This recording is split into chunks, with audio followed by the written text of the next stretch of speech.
Unacademy UPSC Hindi में आप सबका स्वागत है बच्चों। मेरा नाम अखिलेश है और ये क्लास जो है जनरल साइंस की क्लास है। और हम लोग पिछली क्लास में बायोलॉजी पढ़ना शुरू किए थे और बायोलॉजी की परिभाषा के साथ साथ हम लोगों ने कुछ जो ब्रांचेज़ हैं बायोलॉजी की या जो साइंस की ब्रांचेज़ हैं जिसमें किसकी स्पेसिफिक स्टडी होती है इसकी चर्चा की।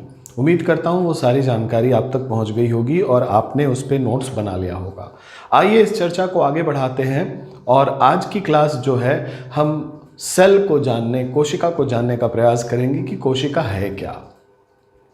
तो बच्चों, कोशिका शरीर की या जीवन की प्राथमिक इकाई है।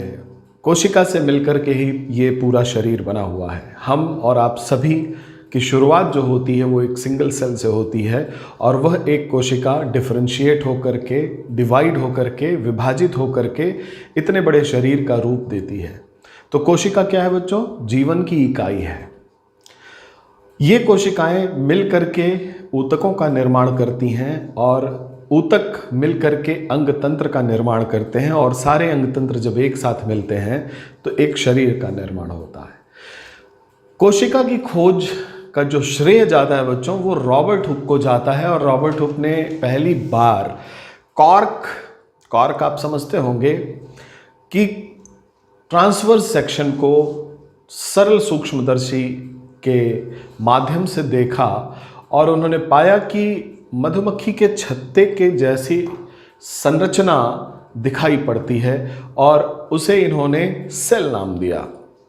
यद्यपि रॉबर्ट हुक ने जो कुछ देखा था वो वास्तव में लिविंग सेल नहीं था, जीवित कोशिका नहीं थी, बल्कि मृत कोशिका थी। और जीवित कोशिका देखने का जो श्रेय जाता है वो है एंटन वॉन ल्यूवेनहॉक को, क्योंकि तब तक सूक्ष्मदर्शी का आविष्कार हो चुका था। एंटन वॉन ल्यूवेनहॉक, जिन्हें हम फादर ऑफ माइक्रोबायोलॉजी भी कहते हैं, कल की क्लास में हमने उनके बारे में चर्चा की थी, ने पहली बार लिविंग कोशिकाओं को देखा जो सूक्ष्म जीव थे, बैक्टीरिया थे। तो दो सूचनाएं हैं, इसको आप फटाफट नोट करिए। कोशिका क्या है? कोशिका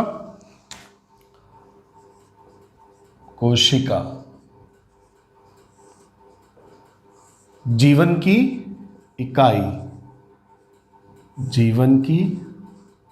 इकाई,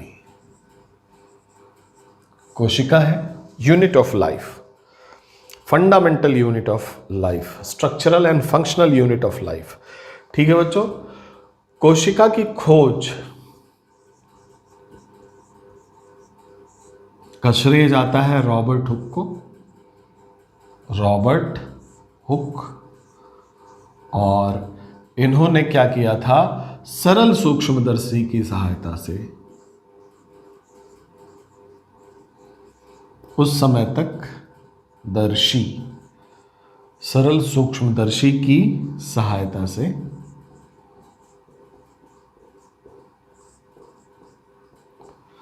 कॉर्क की अनुप्रस्थ काट को देखा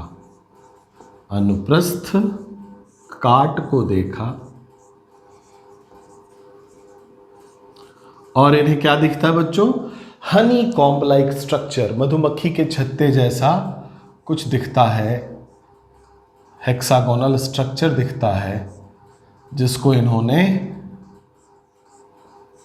कोशिका नाम दिया। ठीक है बच्चों, Honey comb like structure.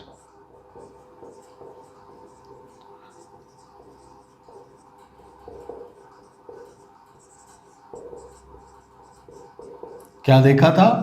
Cork की अनुप्रस्थ काट को देखा था और हनी कॉम्ब लाइक स्ट्रक्चर दिखा इनको और इन्होंने इसे कोशिका नाम दिया।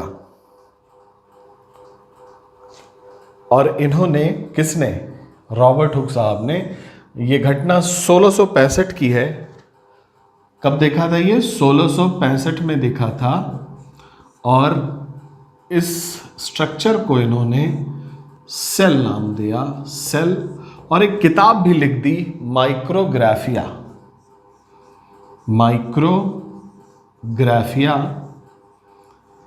ये किताब इन्होंने लिखी 1665 में और कोशिका की पहली डिटेल इन्होंने दी, स्क्रीनशॉट लीजिए बच्चों। रॉबर्ट हुक हैं जिन्होंने सरल सूक्ष्मदर्शी की सहायता से पहली बार कॉर्कियन पृष्ठकाट को देखा। लेकिन ये जो देखा इन्होंने, सेल तो नाम दे दिया था, लेकिन ये जो दिखा था वो मृत कोशिका थी, मृत डेड सेल थी। ठीक है बच्चों, इसको मैं मिटा रहा हूं। फिर क्या हुआ, बात आगे बढ़ती है और जैकेरियन जॉनसन द्वारा कंपाउंड माइक्रोस्कोप की खोज हो चुकी है। कंपाउंड माइक्रोस्कोप, संयुक्त सूक्ष्मदर्शी, संयुक्त सूक्ष्मदर्शी, संयुक्त सूक्ष्मदर्शी की खोज जैकेरियन जॉनसन के द्वारा हो चुकी है। और ये संयुक्त सूक्ष्मदर्शी लग जाती है हाथ किसके, एंटन वॉन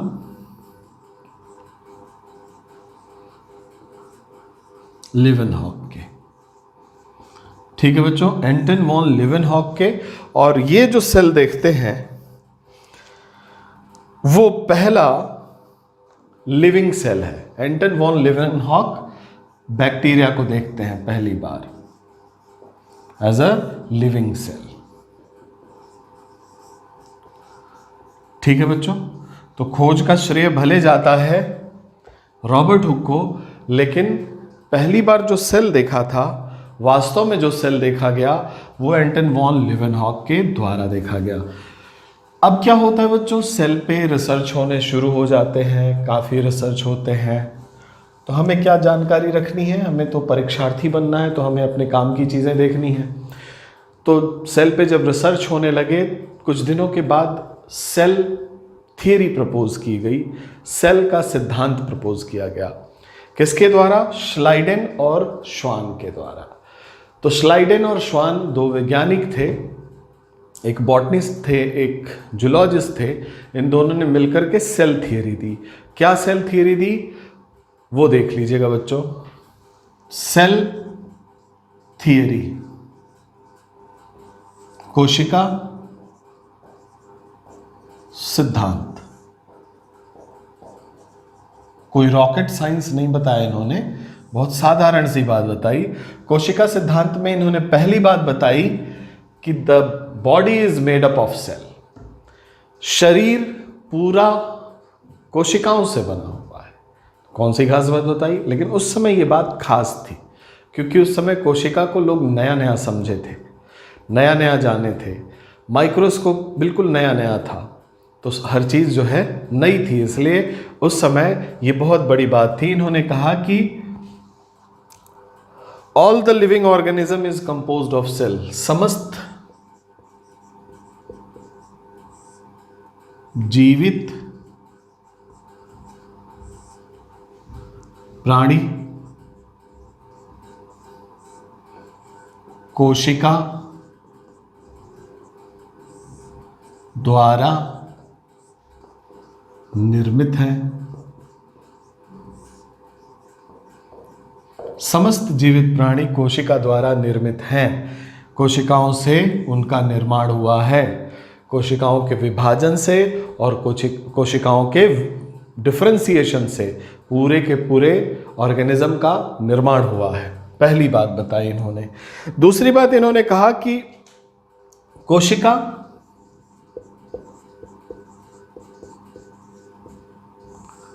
जीवन की इकाई है। Cell is the fundamental unit of life. Cell is the fundamental unit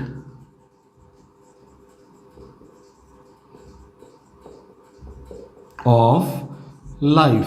कोशिका जीवन की इकाई है, यानी कोशिका से ही जीवन शुरू है। कोशिका के नीचे कोई एंटिटी नहीं जिसमें जीवन हो। ठीक है बच्चों। तीसरी बात इन्होंने कही, कोशिका का निर्माण प्री एग्जिस्टिंग सेल से होता है। जो पहले सेल हैं वही नई कोशिकाओं का निर्माण करती हैं, उसके लिए कुछ नई चीजें नहीं आती। So cell evolve from pre existing cell. Every cell arise from pre existing cell. प्रत्येक कोशिका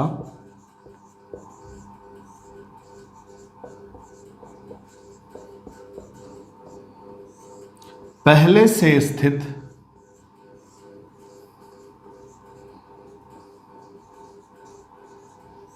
कोशिका से बनती है।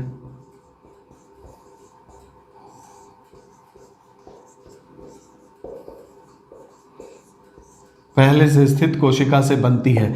कहने का मतलब अगर सेल 1 से 2 हुई है तो जो दूसरी सेल बनी वो उसी पहली सेल से ही बनी होगी, उसी के डिवीजन से बनी होगी, उसके विभाजन से बनी होगी, और उससे 3 सेल और उससे आगे कहानी बढ़ती चली जाती है और मल्टी सेलुलर ऑर्गेनिज्म में परिवर्तित हो जाता है जीव। सिंगल ओवम और स्पर्म के मिलने से एक सिंगल सेल जाइगोट बदल जाता है मल्टी सेलुलर 6 फीट के इंसान में।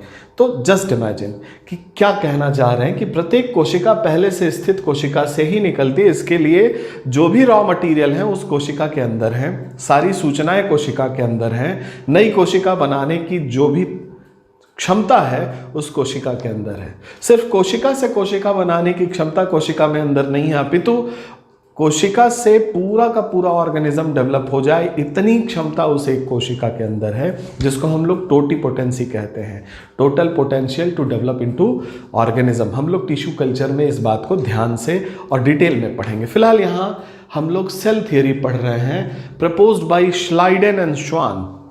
नाम लिख देता हूं यहाँ पे, श्लाइडेन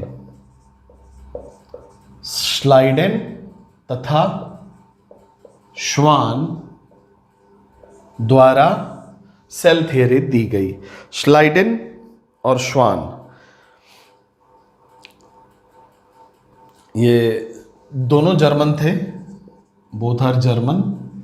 ये वाले जो थे वो जूलॉजिस्ट थे और ये वाले बॉटनिस्ट थे। ठीक है बच्चों, जर्मन थे दोनों और इन्होंने सेल थियरी दी। फटाफट इसका स्क्रीनशॉट लीजिए, हम लोग आगे चलें। देखें कितने प्रकार की कोशिकाएं होती हैं। तो कोशिकाओं को 2 भागों में बांटा गया है बच्चों, on the very basis of presence of nucleus. केंद्रक की उपस्थिति के आधार पर कोशिकाएं 2 भागों में बांटी गई हैं। ठीक है बच्चों, तो लिखिए,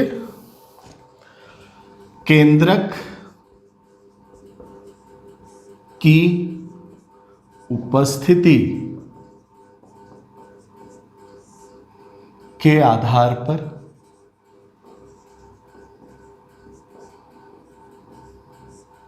कोशिका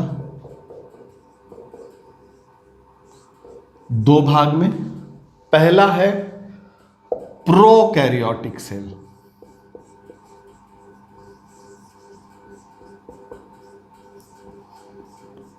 प्रोकैरियोटिक सेल, ठीक है बच्चों।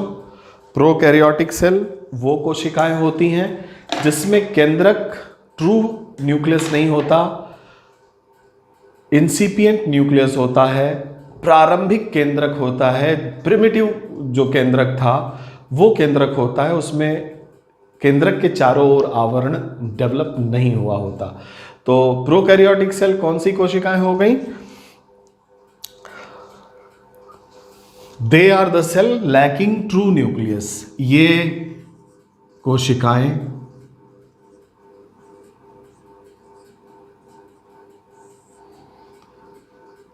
अभिष्ट केंद्रक, इन कोशिकाओं में, ऐसे लिखिए, इन कोशिकाओं में, हिंदी में सिंटेक्स बनाने में थोड़ी दिक्कत होती है। इन कोशिकाओं में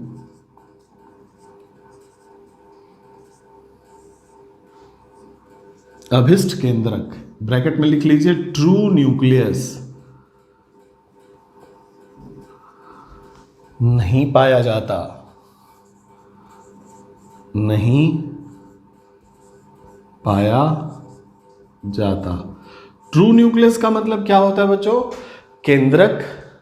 अभिष्ट केंद्रक का मतलब है कि केंद्रक के चारों ओर न्यूक्लियर एनवलप हो, न्यूक्लियर कवरिंग हो, केंद्रक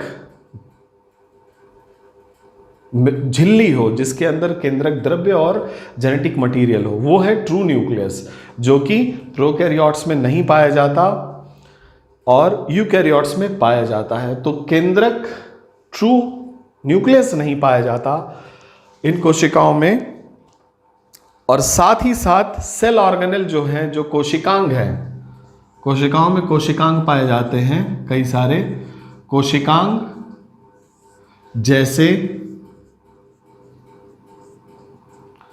कोशिकांग, जैसे माइटोकॉन्ड्रिया,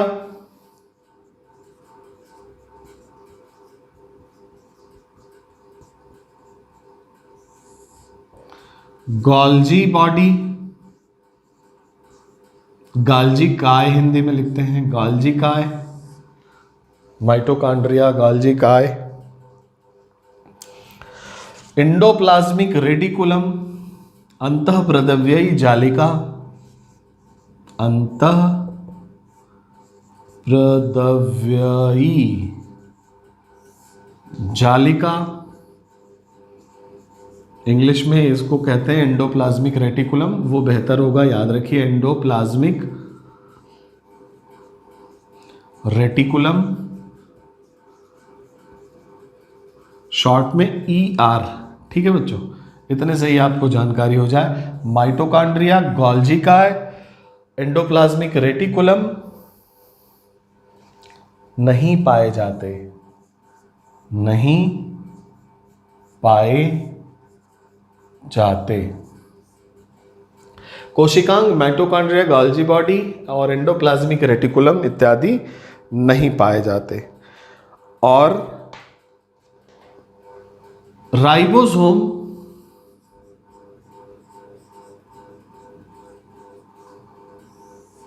(70S) टाइप का पाया जाता है, 70S प्रकार का पाया जाता है, यानी राइबोसोम होता है बच्चों। ये क्या है, ये अभी फिलहाल लिख लीजिए, हम लोग सेल ऑर्गेनेल्स जब पढ़ेंगे तो आपको समझ में आ जाएगा। प्रोकैरियोटिक कोशिकाएं वो कोशिकाएं हैं जो पहले बनी, सबसे पहले बनी, और इन कोशिकाओं में अभिष्ट केंद्रक नहीं पाया जाता। ट्रू न्यूक्लियस से तात्पर्य यह है बच्चों, केंद्रक द्रव्य इन्वलप्ड हो केंद्रक कला में, उसके चारों तरफ एक मेम्ब्रेन हो, कवरिंग हो, तो वो ट्रू केंद्रक होता है, ट्रू न्यूक्लियस होता है। लेकिन ऐसा नहीं हो तो वो इंसिपिएंट न्यूक्लियस होता है, प्रो कैरिया होता है। प्रो का मतलब टूवर्ड्स, कैरियन का मतलब होता है न्यूक्लियस, केंद्रक, यानी केंद्रक के डेवलपमेंट की शुरुआत की अवस्था प्रोकैरिया। ठीक है बच्चों, तो प्रोकैरियोटिक कोशिकाएं अभिष्ट केंद्रक नहीं पाए जाते। अब प्रोकैरियोटिक कोशिकाएं कौन कौन सी हैं ये जरा देख लीजिए। इसमें बैक्टीरिया आते हैं, फॉर एग्जाम्पल बैक्टीरिया, और बैक्टीरिया में आप बहुत सारे नाम सुनेंगे बच्चों। इसमें आप मेथेनोजेन सुनेंगे, मैथेनोजेनिक बैक्टीरिया, इसमें आप आर्किया सुनेंगे, आर्किया या आर्की बैक्टीरिया,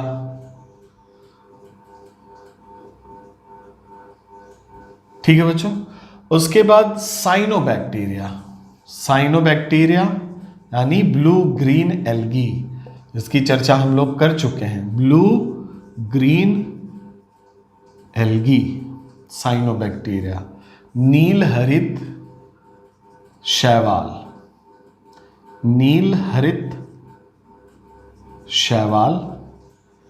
ये क्या है बच्चों? ये सारे प्रोकैरियोटिक ऑर्गेनिज्म हैं। और माइकोप्लाज्मा,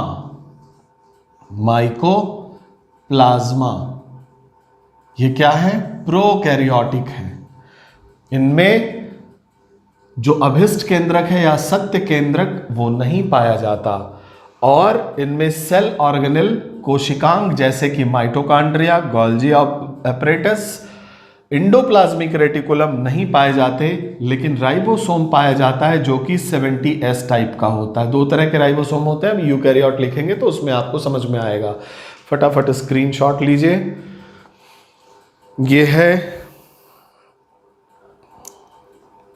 प्रोकैरियोट, और ये जो मैंने बैक्टीरिया, साइनोबैक्टीरिया, माइकोप्लाज्मा लिखा, इन सब में आपको इंसिपिएंट न्यूक्लियस पाया जाएगा।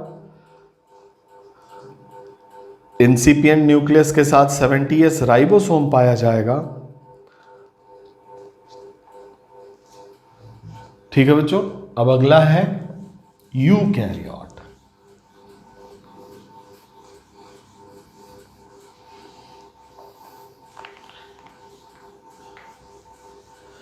अगले सेल का टाइप है बच्चों यूकैरियोट।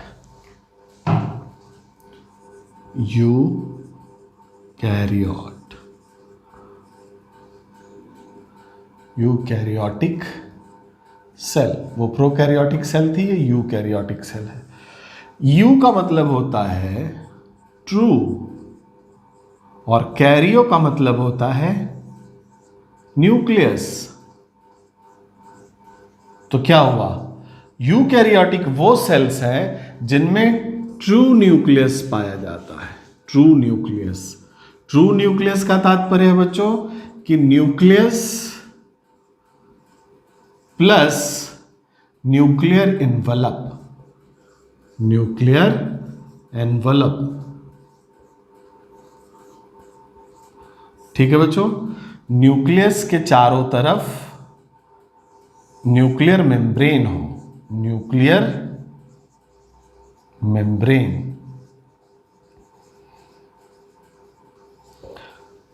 यू का मतलब होता है सत्य या अभिष्ट या ट्रू। कैरियो का मतलब हो गया केंद्रक, और केंद्रक के चारों तरफ जो केंद्रक कला है, केंद्रक कला यानी केंद्रक झिल्ली, जिससे केंद्रक ढका हुआ है, केंद्रक द्रव्य ढका हुआ है, जेनेटिक मटेरियल अंदर बंद है, वो सेल होती है यूकैरियोटिक सेल। और इसमें कोशिकांग पाए जाते हैं। कौन कौन से? माइटोकॉन्ड्रिया,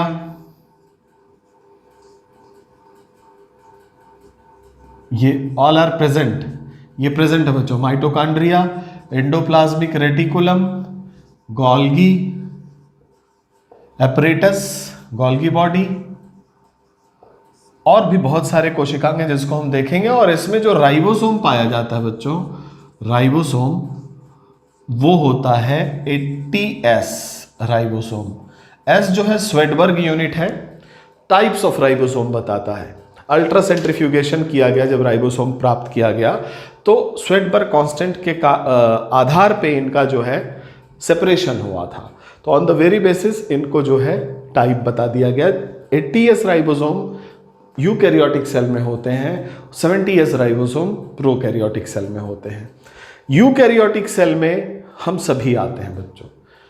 हम लोग मल्टी सेलुलर हैं। यूनिसेलुलर में एल्गी, बहुत सारे fungi, lichen, bryophyte, pteridophyte, gymnosperm, angiosperm, या फिर प्रोटोजोआ को छोड़ करके जो सारे प्रोटोजोअन्स भी सभी यूकैरियोट्स में आते हैं।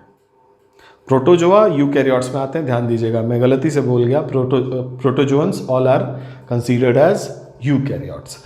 ठीक है बच्चों, तो इसको आप स्क्रीनशॉट लीजिए। यूकैरियोटिक सेल, यूकैरियोटिक सेल, ठीक है। यूकैरियोटिक सेल को फर्दर डिवाइड किया गया on the very basis of classification, kingdom classification, animal है कि प्लांट है। तो ये यूकैरियोटिक सेल दो भागों में इसको डिवाइड किया गया। ये जंतु कोशिका हो सकती है या फिर ये वनस्पति कोशिका हो सकती है। That means plant cell. ठीक है बच्चों, एनिमल सेल या फिर प्लांट सेल। जंतु कोशिका। क्या अंतर होता है जंतु कोशिका और वनस्पति कोशिका में? सबसे बड़ा अंतर होता है बच्चों, जो वनस्पति कोशिकाएं होती हैं उसमें कोशिका भित्ति पाई जाती है, सेल वॉल पाई जाती है। क्या पाई जाती है? कोशिका भित्ति, सेल वॉल। और 3 लेयर्ड होती है, याद रखिएगा 3 लेयर्ड। हम लोग डिटेल में पढ़ेंगे इसको, चिंता करने की जरूरत नहीं है। कोशिका भित्ति कहां पाई जा रही है? वनस्पति कोशिका में, और ये बनी होती है सेल्यूलोज से। सेल्यूलोज एक पॉलीसैकेराइड है, शर्करा है, सेल्यूलोज से बनी हुई है कोशिका भित्ति, और 3 लेयर्ड होती है जो वनस्पति कोशिका में पाई जाती है, जबकि जंतु कोशिका में कोशिका भित्ति नहीं पाई जाती, कोशिका भित्ति का अभाव होता है। ठीक है बच्चों,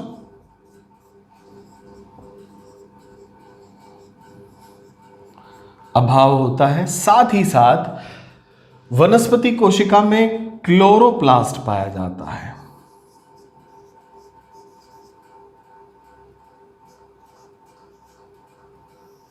क्लोरोप्लास्ट, जिसके अंदर क्लोरोफिल होता है। क्लोरोफिल क्या है बच्चों? एक पिगमेंट है जो हरे रंग का होता है, और इसी के द्वारा, इसी की सहायता से प्रकाश संश्लेषण की अभिक्रिया होती है। जैसे आपने देखा है एंटीना, डीटीएच के लिए भी आप एंटीना लगाते हैं, ठीक वैसे ही क्लोरोफिल होते हैं, एंटीना पिगमेंट होते हैं, जो प्रकाश की ऊर्जा को, आने वाले फोटॉन को संकेंद्रित करके फोटो सिस्टम के पास भेज देते हैं। डिटेल में हम लोग चर्चा करेंगे। तो ये एंटीना पिगमेंट कहे जाते हैं, क्लोरोफिल। और ये क्लोरोफिल क्लोरोप्लास्ट में होते हैं, और प्लांट सेल में क्लोरोप्लास्ट पाए जाते हैं, जबकि क्लोरोप्लास्ट एनिमल सेल में नहीं पाए जाते। तो ये कुछ डिफरेंसेस हैं जो एनिमल सेल और प्लांट सेल में, इसको वो आप स्क्रीनशॉट लीजिए, फिर हम लोग आगे चर्चा करते हैं। सेलुलोज की बनी सेल वॉल है, और क्लोरोप्लास्ट प्रेजेंट होता है सेल वॉल में। क्लोरोप्लास्ट के बाद वनस्पति कोशिका में लार्ज वैक्यूल भी पाई जाती है, रिक्तिका, लार्ज वैक्यूल।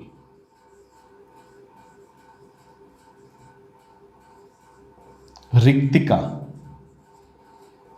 ऑस्मो रेगुलेशन के लिए, ऑस्मोटिक इक्विलिब्रियम बनाने के लिए रिक्तिका पाई जाती है बच्चों। ऑस्मोटिक इक्विलिब्रियम क्या है उसको समझने के लिए पहले आपको ऑस्मोसिस समझना होगा, और हम लोग जब रिवर्स ऑस्मोसिस पढ़ रहे होंगे उस समय हम लोग बेसिक डील करेंगे।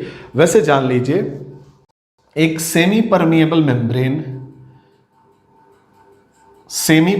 मेम्ब्रेन है ये।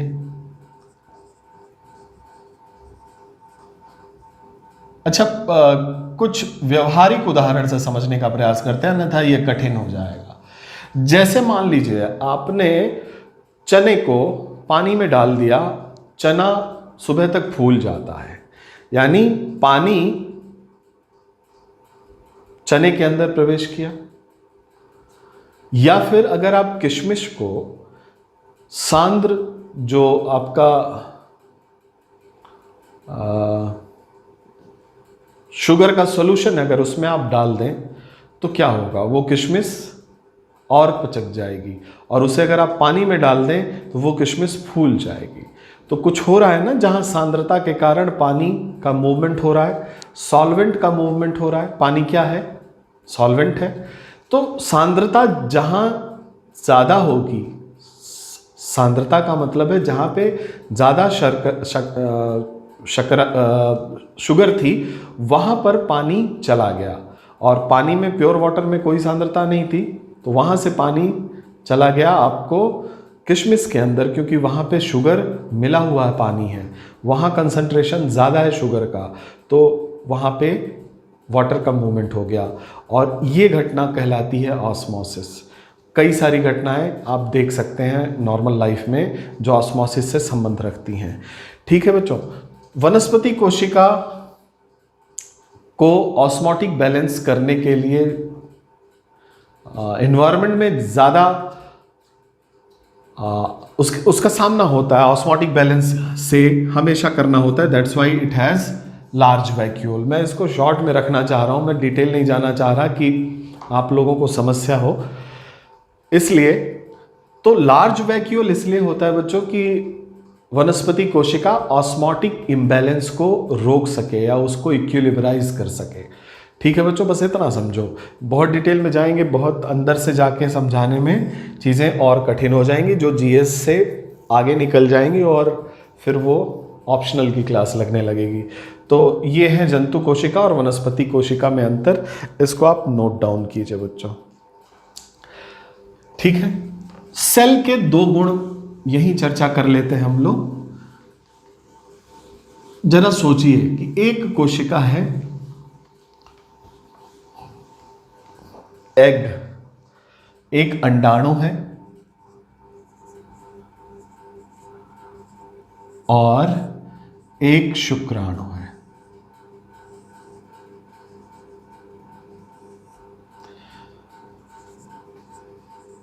फर्टिलाइजेशन हुआ, निषेचन के पश्चात एक जाइगोट बनता है,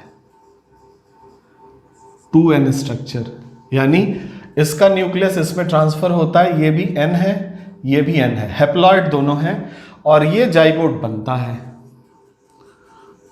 और इस जाइगोट से ही बनता है, अब ये जाइगोट डिवाइड होता है 2 सेल्ड स्टेज, फिर 4 सेल्ड स्टेज, उसके बाद 8 सेल्ड स्टेज, 16 सेल्ड स्टेज, उसके बाद कई सारी अवस्थाएं, blastula, morula, gastrula, morula, blastula, फिर गैस्ट्रुला। इन अवस्थाओं से ये पार करते हुए बाद में बना लेता है फीटस। फीटस का मतलब छोटा बच्चा जो गर्भाशय में जुड़ा हुआ है मां के। अब वो बच्चा धीरे धीरे बड़ा होता है, जन्म होता है उसका और एक ह्यूमन बीइंग में बदल जाता है। शुरुआत कहाँ से हुई बच्चों? एक सिंगल सेल से हो रही है शुरुआत, और ये सिंगल सेल अरबों कोशिकाओं में बदल जा रहा है। तो जरा इमेजिन करिए इसमें पोटेंशियल क्या है कि एक कोशिका से टोटल ऑर्गेनिज्म का निर्माण, सिंगल सेल टू ऑर्गेनिज्म, ये क्षमता जो होती है एक कोशिका से पूरे ऑर्गेनिज्म में बदलने की जो शक्ति होती है बच्चों, उसको कहते हैं हम टोटीपोटेंसी। टोटीपोटेंसी, ठीक है बच्चों। Total potential to develop into one organism, whole organism is called as totipotency. हम लोग जब टिश्यू कल्चर टेक्निक पढ़ेंगे बायोटेक्नोलॉजी में तो इसका हमें यूज समझ में आएगा। एक और गुण होता है बच्चों, उसको कहते हैं प्लूरीपोटेंसी।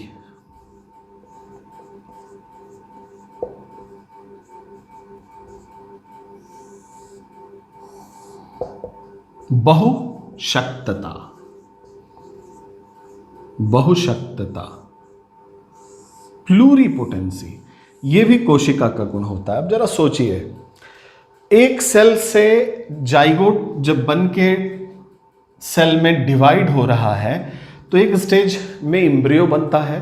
एम्ब्रियो बनने के बाद जब वो 14 दिन का एम्ब्रियो होता है तो उसमें कुछ स्पेशलाइज्ड सेल बन जाती हैं, या जो सेल उस समय बनती हैं 14 डे के एम्ब्रियो, 14 डे याद रखिएगा, 14 दिन का एम्ब्रियो, 14 डेज एम्ब्रियो, बड़ा स्पेशल इसका महत्व है बच्चों। अभी आपको नहीं समझ में आएगा, कभी इस पे चर्चा होगी बायोटेक्नोलॉजी में, उस समय मैं आपको बताऊंगा। 14 दिन का जब एम्ब्रियो बन चुका होता है तो उसमें कुछ सेल होती हैं, बड़ी स्पेशलाइज्ड होती हैं वो सेल के अंदर क्षमता होती है कि वो सिंगल सेल भी पूरे बच्चे को बना दे। Are you getting? और उन्हें स्तंभ कोशिका कहते हैं, स्टेम सेल कहेंगे, जो स्टेम सेल रिसर्च में हम लोग इसको डिटेल में देखेंगे। ठीक है बच्चों। अच्छा, उसी कोशिकाओं में ये भी क्षमता होती है कि वो कोई पर्टिकुलर ऑर्गन सिस्टम बनाए। जैसे कि मान लीजिए किसी सेल को क्या पता कि उसको हार्ट बनाना है और ब्लड वेस्कुलर सिस्टम के वेसल्स बनाने हैं। किसी सेल को क्या पता कि उसको नर्व सेल बनानी है, कोई सेल क्या जाने कि वो स्किन बनाएगी। मेरी बात समझ रहे हैं? किसी सेल को ये कैसे पता चलता है कि उसे आंख बनाना है, किसी सेल को ये कैसे पता चलता है कि उसको किडनी बनानी है। तो है ना बड़ी कॉम्प्लिकेटेड बात। तो जब ये 14 दिन का एम्ब्रियो होता है ना, इसमें उन सेल को प्रोग्राम किया जाता है। कौन करता है? जो जेनेटिक मटेरियल होता है, न्यूक्लियस के अंदर जो डीएनए है, उसमें सारी सूचनाएं लिखी हुई होती हैं, किसको कैसे काम करना है, और आजीवन जो काम चल रहा है उसकी सारी सूचनाएं डीएनए में कैद होती हैं बच्चों। तो जब सेल को, उसी सेल को 14 दिन के एम्ब्रियो के ही सेल को, कुछ सेल को बता दिया जाता है कि you are predispose to form digestive system, तो वो सेल डाइजेस्टिव सिस्टम बनाने के लिए आगे निकल जाती है, मतलब वही बनाती हैं ऑब्वियसली। कुछ सेल को कह दिया जाता है भाई नर्वस सिस्टम तुम्हें बनाना है, कुछ को कह दिया जाता है तुम ब्लड बनाओगे, कुछ को काम दे दिया जाता है कि आप जो है किडनी बनाओ, कुछ को काम दे दिया जाता है कि आप हड्डियां बनाओ। तो ये जो डिफ्रेंसिएशन है सेल का, कई काम, कई अंग तंत्र बनाने का जो उन्हें काम दिया जाता है, ये डिफ्रेंसिएशन की जो शक्ति है उसे ही बच्चों हम कहते हैं प्लूरीपोटेंसी, बहुशक्तता। यानी उनके अंदर पोटेंशियल है मल्टीपल ऑर्गन सिस्टम में डेवलप होने का। So when cell have a power to develop into multiple organ system, it is called pluripotency. और प्लूरीपोटेंसी, टोटीपोटेंसी अगर हम एनिमल सेल देखते हैं तो 14 दिन के छोटे एम्ब्रियो में होता है। ह्यूमन के केस में प्लूरीपोटेंसी और टोटीपोटेंसी दोनों का गुण 14 दिन के छोटे एम्ब्रियो में होता है। एनिमल के केस में, ये ह्यूमन के केस में, बाकी एनिमल के केस में उसी हिसाब से होगा जब एम्ब्रियो का स्टार्ट डेवलपमेंट, शुरुआती डेवलपमेंट होगा। और पौधे के केस में प्लूरीपोटेंसी और टोटीपोटेंसी पौधे के किसी भी सेल में हमेशा अनवरत रहती है। बात समझ में आई? तो प्लांट और एनिमल सेल में एक डिफरेंस ये भी है कि टोटीपोटेंसी और प्लूरीपोटेंसी, एकल शक्तता और बहुशक्तता के रूप में जो पौधे होते हैं, पौधे के जीवन काल के किसी भी भाग में, पौधे के किसी भी भाग से अगर कोई सेल आप निकाल लीजिए, उस एक सेल से आप पूरा का पूरा पौधा बना सकते हैं।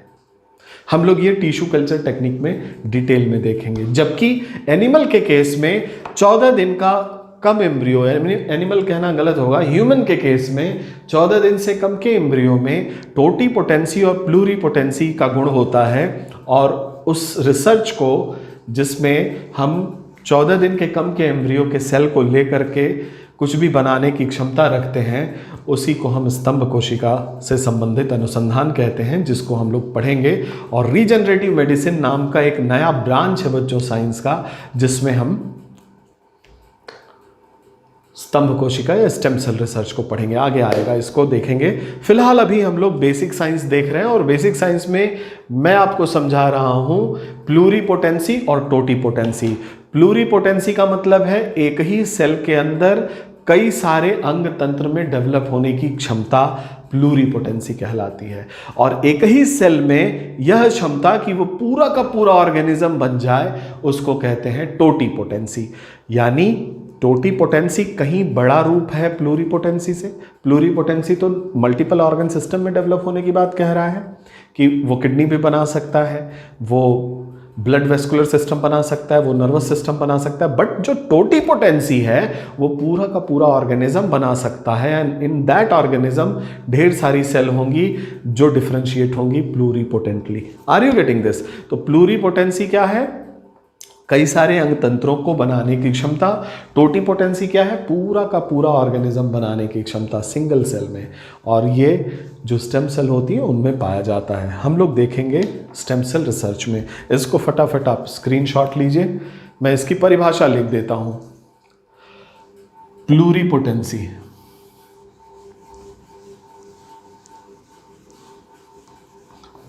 टोटीपोटेंसी तो समझ गए कि एक सेल में पूरा ऑर्गेनिज्म बनाने की क्षमता टोटीपोटेंसी कहलाती है, एकल शक्तता।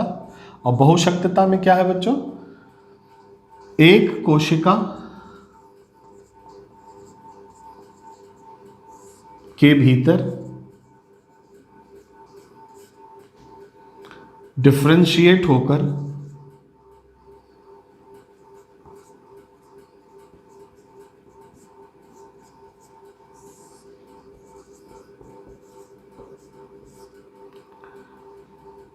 बहुत से अंग तंत्र में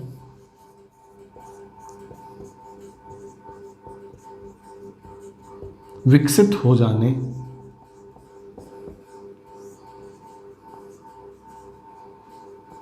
की क्षमता प्लूरिपोटेंसी कहलाती है। बहुशक्तता कहलाती है। जैसे 14 दिन के भ्रूण की स्तंभ कोशिकाएं,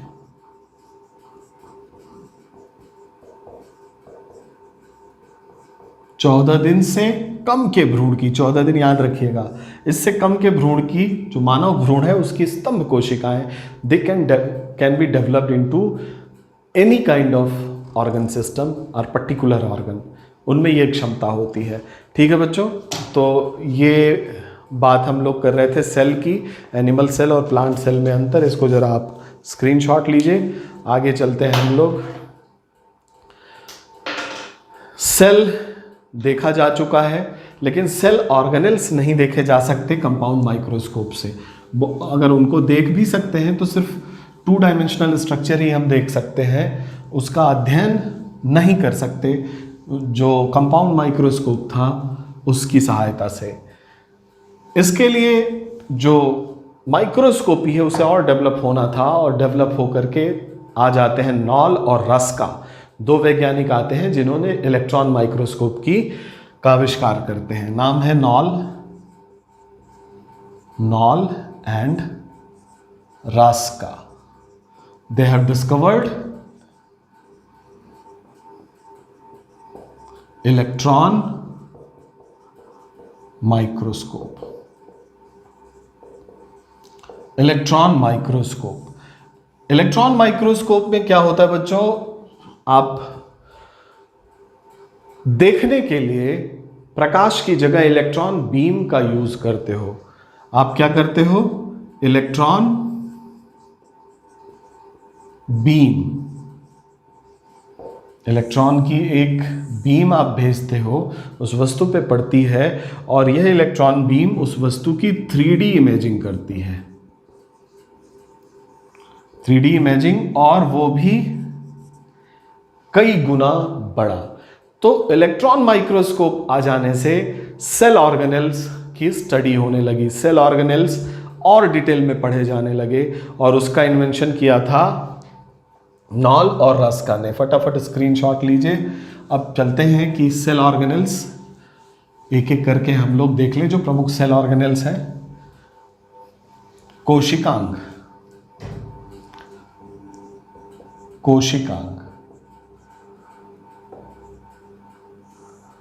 तो सबसे पहले आती है कोशिका भित्ति।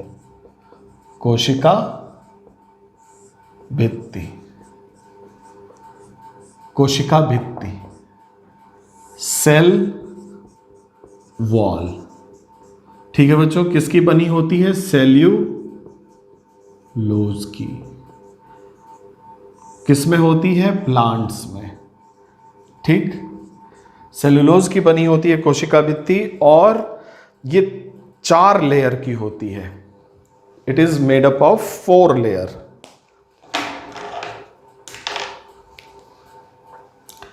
4 लेयर की बनी होती है।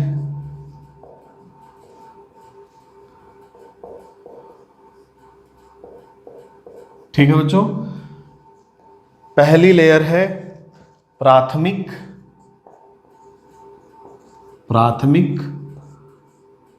भित्ति, दूसरी है द्वितीयक भित्ति, 4 लेयर है बच्चों, प्राथमिक, द्वितीयक और तीसरी है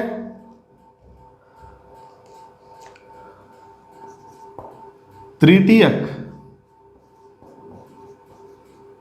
भित्ति। ठीक है बच्चों। और चौथी लेयर जो होती है वो प्राथमिक और द्वितीयक के बीच में होती है।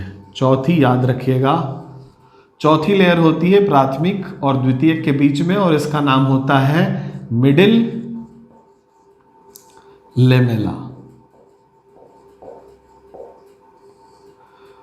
ठीक है बच्चों, दिख रहा है? इसका फटाफट स्क्रीनशॉट लीजिए। चौथी लेयर मैंने नीचे नहीं लिखी, प्राथमिक और द्वितीयक के बीच में होती है, इसलिए मैंने वहां लिखी।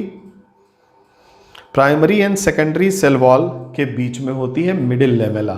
और इससे संबंधित सवाल पूछा गया है और बायोटेक्नोलॉजी में यूज भी है, इसलिए मैं आपको बता दूं। मिडिल लेमेला, मिडिल लेमेला नाम है इसका, जो कि कैल्शियम पेक्टेट की बनी होती है।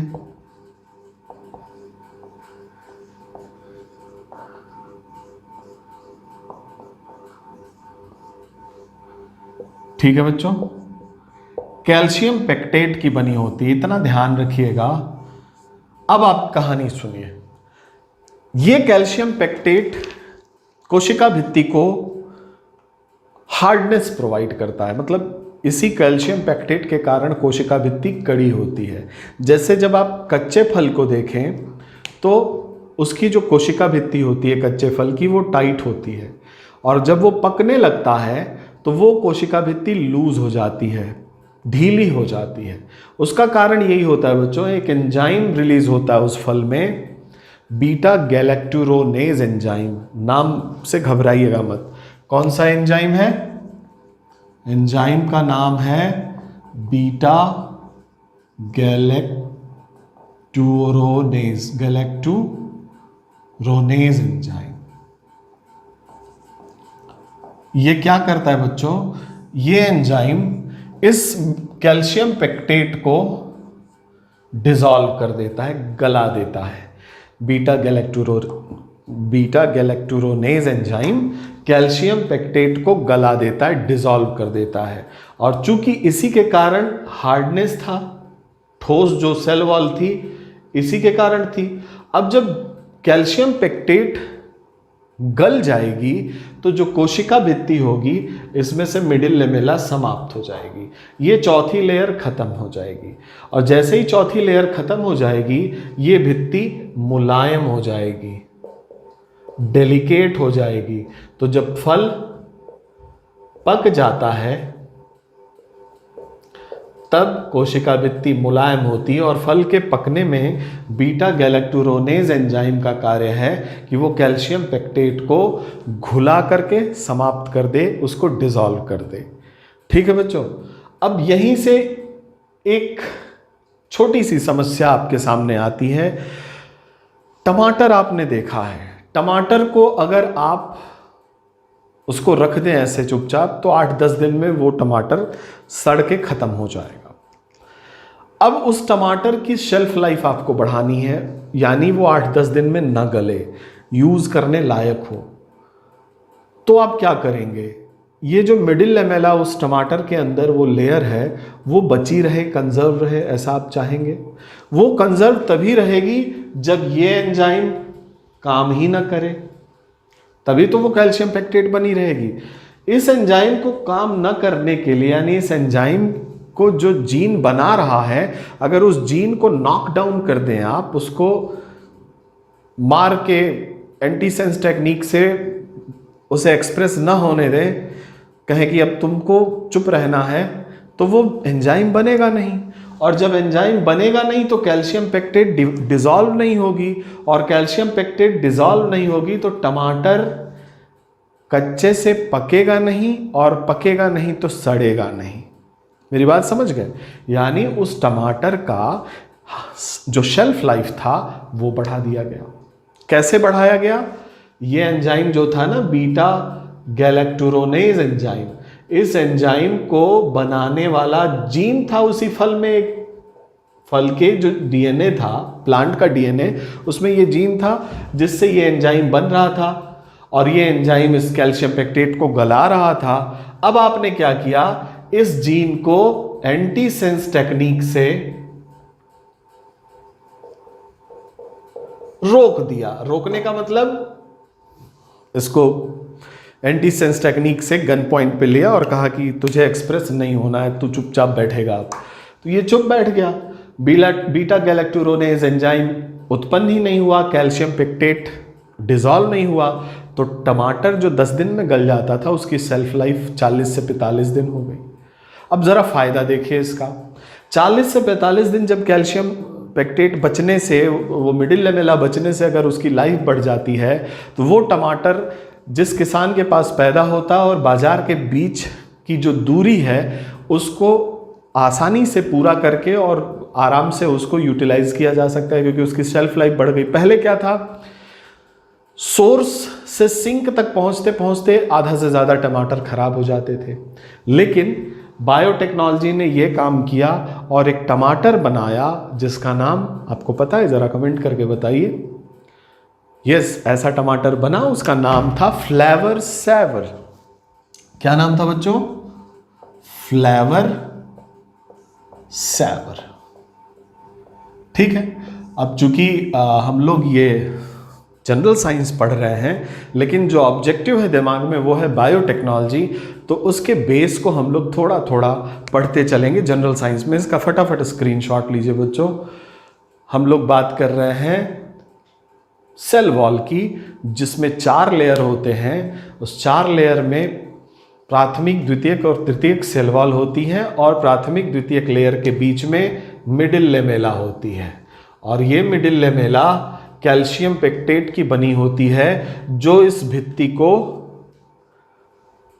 हार्डनेस प्रोवाइड करती है।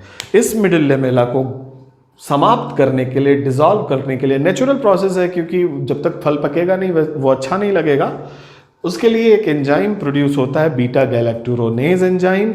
और इसी एंजाइम को अगर हम लोग रोक दें तो वो फल को पकने नहीं देगा, और अगर फल को पकने नहीं देगा तो उस फल का शेल्फ लाइफ बढ़ जाएगा। बाकी की चर्चा हम लोग बायोटेक्नोलॉजी में करेंगे बच्चों। तो ये है सेल वॉल, ठीक है। Primary layer, secondary layer, tertiary layer, and the fourth layer which is in between primary and secondary layer is called middle lamella. And middle lamella is made up of calcium pectate, and this pectin is dissolved by one enzyme that is called as beta galacturonase enzyme, and this beta galacturonase enzyme was stopped by using antisense technology in biotechnology, and one tomato breed is formed that is termed as flavor saver. ठीक है बच्चों, इतनी बात आपसे मुझे बतानी थी। चलिए, इसके बाद सेल वॉल के बाद जो इंपॉर्टेंट है वो है बच्चों माइटोकॉन्ड्रिया. माइटोकॉन्ड्रिया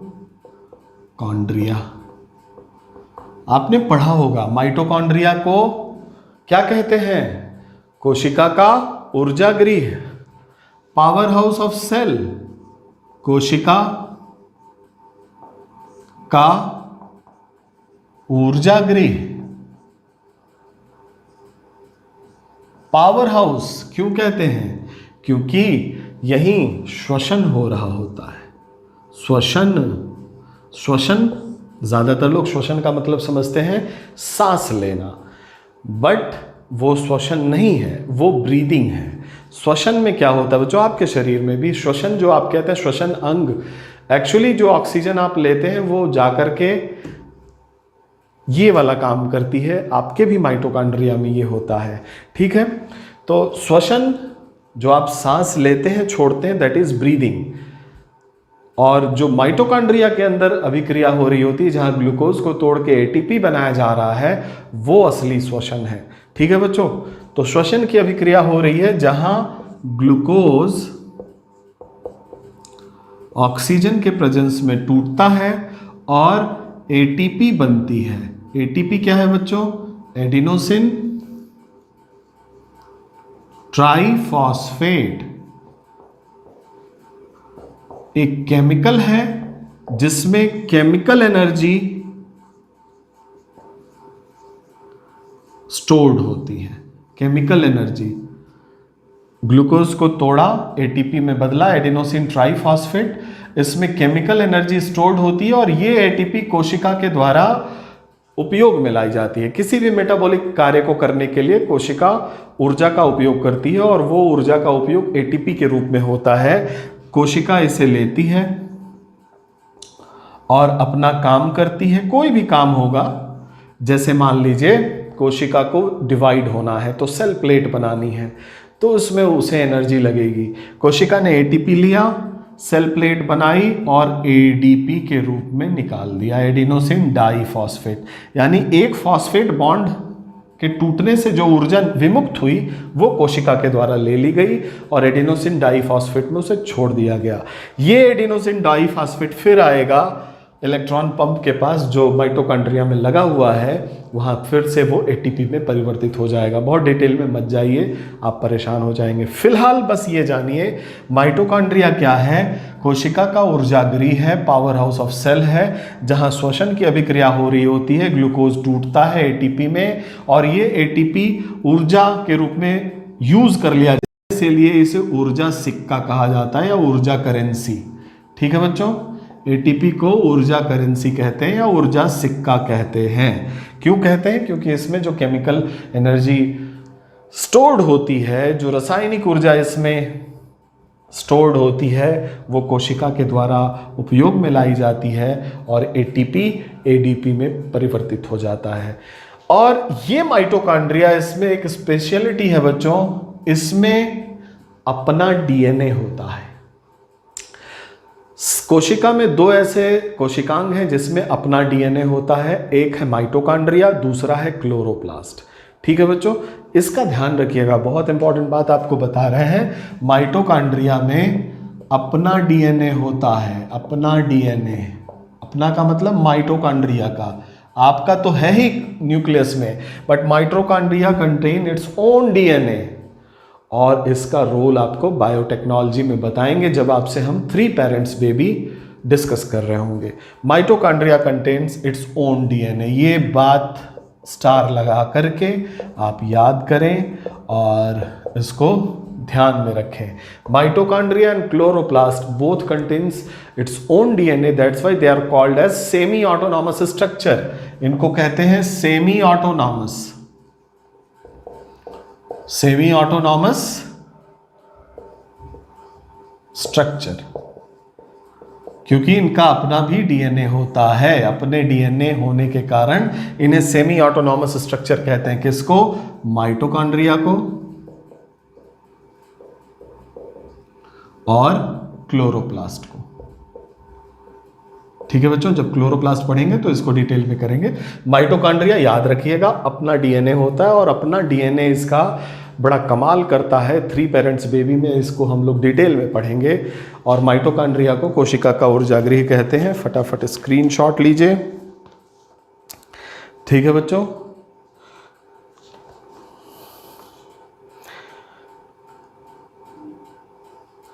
एक चीज मैं माइटोकॉन्ड्रिया बताना भूल गया कि अल्टमैन ने इसको डिस्कवर किया था और सी बैंडा ने इसका नाम रखा था। ये स्टेट पीसीएस के लिए इंपॉर्टेंट है। सो अल्टमैन discovered it और सी बैंडा named it। तो कंफ्यूज मत होइएगा, कहीं कहीं आता है माइटोकॉन्ड्रिया की खोज बैंडा ने की। नहीं, माइटोकॉन्ड्रिया की खोज बैंडा ने नहीं की, उसका नाम रखा माइटोकॉन्ड्रिया, जबकि खोज की थी उसकी अल्टमैन ने। सी बैंडा एंड अल्टमैन।